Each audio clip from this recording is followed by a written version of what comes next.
રાજકોટની વાત કરીએ. રાજકોટ ગ્રામ્ય સ્પેશિયલ ઓપરેશન ગ્રુપ દ્વારા જસદણ પંથકમાં નશાના કારોબાર વિરુદ્ધ મોટી કાર્યવાહી કરવામાં આવી છે. શિવરાજપુરથી ગેલા સોમનાથ જવાના માર્ગ પરથી પોલીસે એક ટ્રકને અટકાવી તેમાંથી અંદાજે 54.16 લાખની કિંમતનો 108 કિલો ગાંજાનો જથ્થો ઝડપી પાડ્યો. આ મામલે ટ્રક ચાલક રાજુ ચૌહાણની ધરપકડ કરવામાં આવી, જ્યારે આ જથ્થો મંગાવનાર અને સપ્લાય કરનાર અન્ય 3 શખ્સોની શોધખોળ હાથ ધરાઈ છે. પોલીસે ગાંજાનો જથ્થો અને ટ્રક મળી કુલ 84 લાખથી વધુનો મુદ્દામાલ જપ્ત કર્યો છે. નશીલા પદાર્થોના નેટવર્કને તોડવા માટે તપાસતા ચક્રો ગતિમાન કરાયા છે.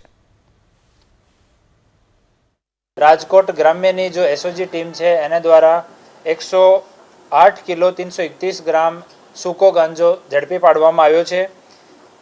ગઈકાલે સાંજે 6:30 વાગ્યા અમારી એસઓજીની ટીમમાં કાર્યરત હેડ કોન્સ્ટેબલ વિજયભાઈ વેગડ અને કોન્સ્ટેબલ ચિરાગભાઈ કોઠીનાર અને સૂચના મળી કે એક ટ્રકમાં ગાંજાનો મોટો જથ્થો આવી રહ્યો છે બોટાદ બાજુથી. તો આ ટ્રકને રોકવામાં આવ્યો અને આ ટ્રકમાં 3 માણસો હાજર હતા.